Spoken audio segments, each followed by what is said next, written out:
Season's greetings, everyone. As we approach the holiday season, it's time to celebrate family, friends, and all the wonderful things in our lives. For some of us, that may mean honoring our faith and or remembering the most important people in our lives, those who are with us and those who we wish were with us today. It's time to kind of reflect on the full year, and it gives us an opportunity to think about all the opportunities and challenges we've had, all we've accomplished, and how we are standing here today. As I kind of think about that in terms of Summit Materials and our organization, all I can sum it up with is what a year we've had. There have been so many accomplishments. I will not do honor to it in this discussion, but I will try and call out a few. So let me start with just our day-to-day operations, the tactical part of our jobs, our workers who are out in the quarries, who are out on the construction sites, at residential sites. Thank you so much. We have been an essential business, and you've carried us right through this entire pandemic, all the challenges we've given you. And we are in a position today that we are probably, as a company overall, on track to meet or beat budget. That is a phenomenal accomplishment given everything we've done. If I continue to think about things we do in our day-to-day business, safety is at the forefront of everything. I know we have a long way to go. We're on a journey, but we did set up the Safety Center of Excellence this year, and that has been a huge challenge for us, but also has provided great opportunity for us to drive our culture to be the best in our industry, and I feel very confident we will be. And I want to call out, while there's been a ton of accomplishments in safety, there's one group I absolutely have to call out on this for our 2021 performance. The RK Hall business, just a few weeks ago, reached an absolute pivotal milestone, and that was 10 million man-hours without a lost time incident. What a phenomenal accomplishment that was. And congratulations to Robert and his team. You are role models for us all. So let's keep safety at the forefront as we go into 2022. The other thing I want to talk about is our businesses. So while we've been working on strategy, which I'll get to in a few minutes, every day we have to run our businesses and we have to achieve results and keep our customers happy. And each one of the businesses have had notable opportunities this year. So let me start with the West region. For the second straight year, they have hit record results.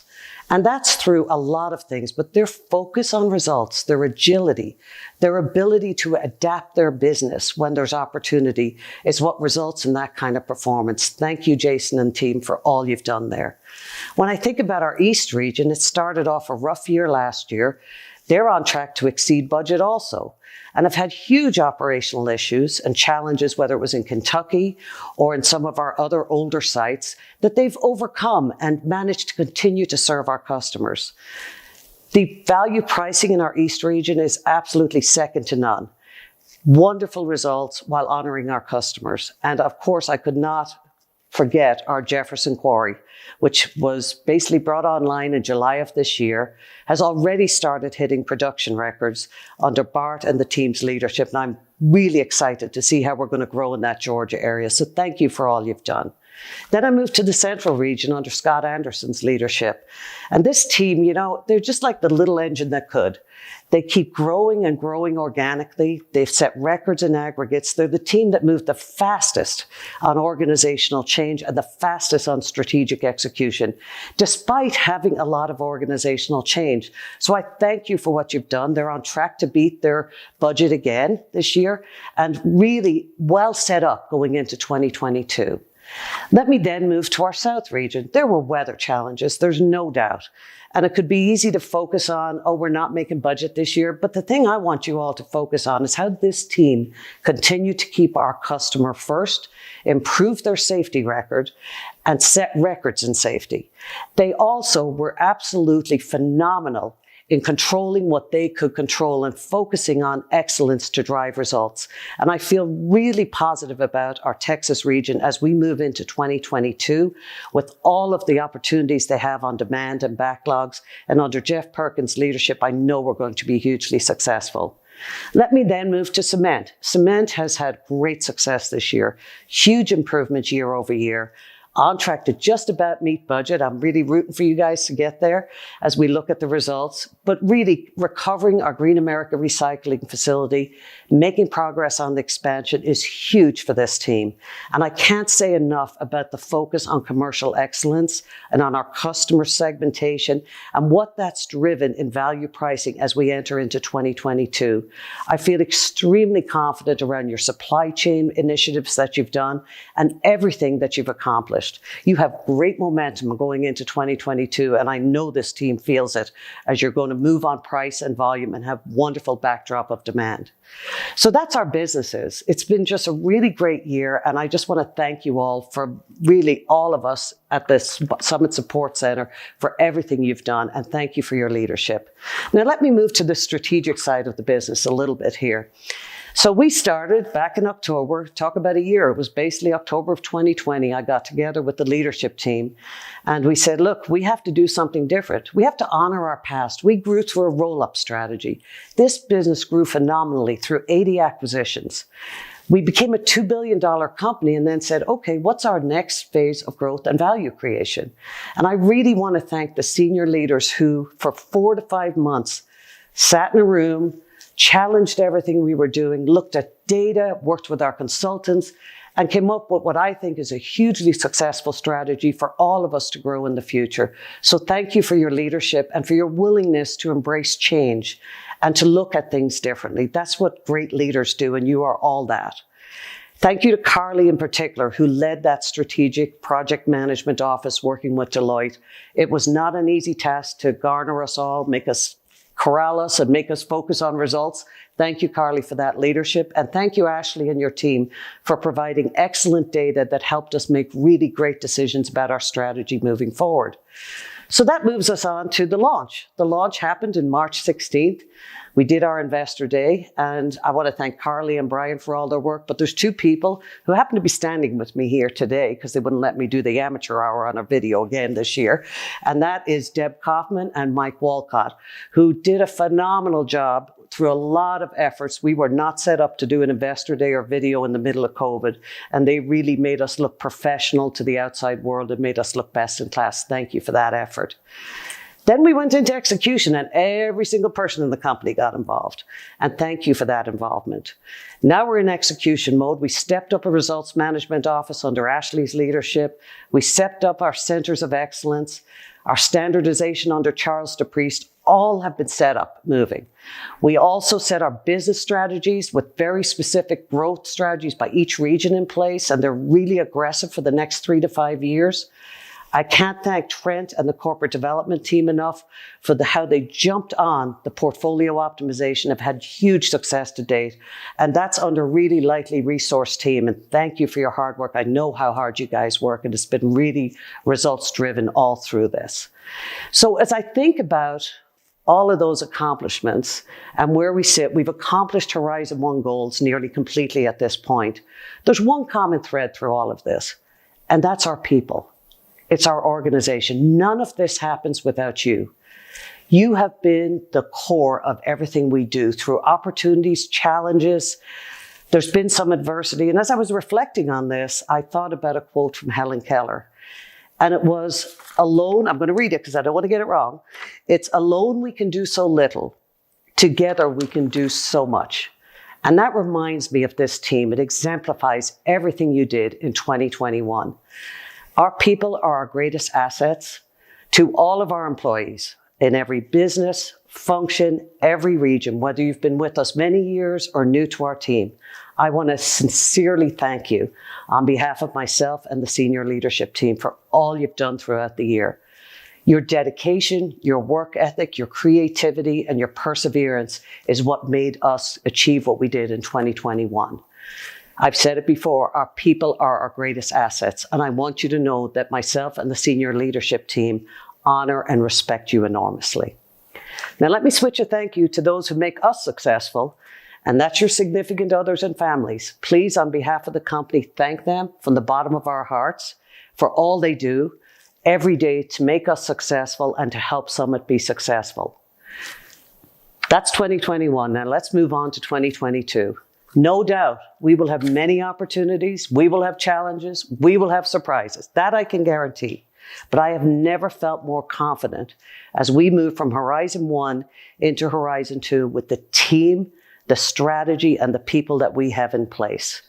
When I think about the businesses, you're set up with your strategies, you're starting to drive execution. Our centers of excellence all have their initiatives identified, starting on execution. The standardization work streams are moving very, very smoothly. And then I start thinking of the Summit Support Center and some of the functions. It is critical that we are there and the functions are there to support the businesses, to drive the aggressive growth strategies that we have. And let me just go through several of those functions just to give you a little bit of understanding about the capability that we're building. So let me start with IT. First of all, to our IT team, thank you so much for making us even functional during COVID. But you're about to step through the next phase of growth and value creation. I look forward to seeing you drive growth and be a key part of digitization strategy at our customer interface as we grow the business. I look forward to seeing a new ERP implementation throughout the core, and we'll start that this year. And I want to welcome Julio Da Silva, who just started. He's 2 days in our company as our new Chief Information Officer. I really look forward to everything we're going to do with IT and feel very confident for our future. Let me then move to procurement. Again, we have a new leader here in Chris Duchesne. Chris, welcome. We're looking forward to driving our procurement work stream even harder, but I really want to point out Billy Farmer's leadership and Laurie and what they've been doing with Deloitte. This is the work stream that moved fastest and furthest since we started our Elevate Summits execution.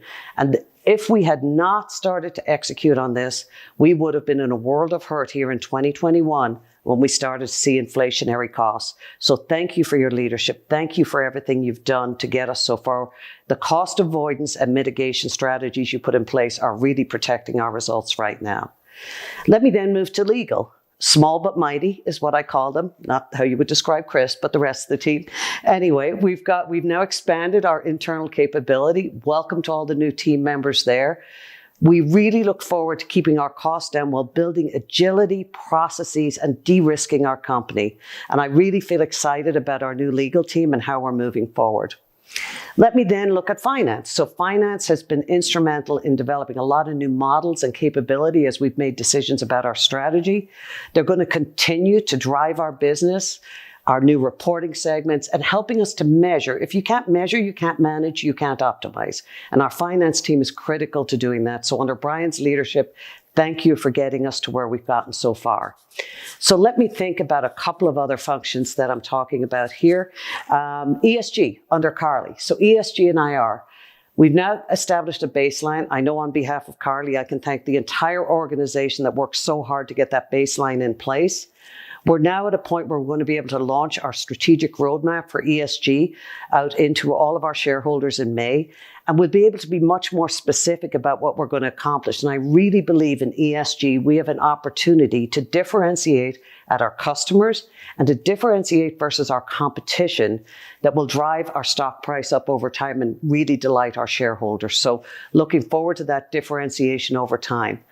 Corporate development, when I think about Trent's leadership, I talked about what they did in 21, but we're building more capability there.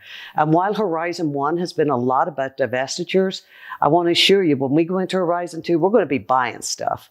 And that's why we're building capability so we can prospect more, look for more acquisitions, and continue to grow our business towards our targets of 30% EBITDA margin, greater than 10% ROIC, while keeping our leverage under control.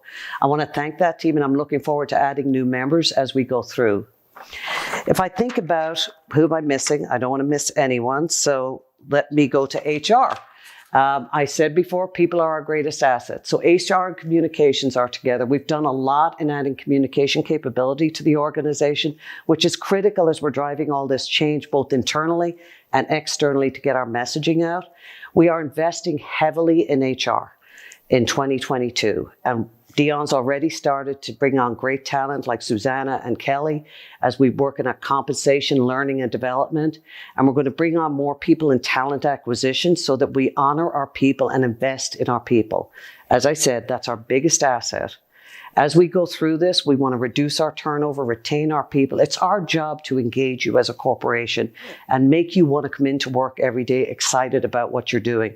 And I see some of the changes that we're doing in HR going into 2022 as being very supportive of that and of driving growth. Teams who are successful love what they do and they drive growth every day. So with that, I'm going to thank you all again. Tell you I'm very excited to enter 2022 with all of you. I think we've got huge opportunities ahead of us. Yes, we'll have challenges, but I've got a great team that we're working together with. And I want to wish you and your loved ones a very happy holiday and a very safe holiday and a wonderful new year. I'm going to leave you with one challenge. I'm always asked, what's the biggest priority of the business? Well, you've also heard me say, safety is not a priority. It's something you feel every day. It's something you do every day. So the only challenge that means anything right now in our organization is that we keep ourselves, our peers, our families, and our communities safe. So our biggest challenge is to become the best across the board on safety. I'll leave you with that thought and thank you for everything and have a wonderful new year. Take care.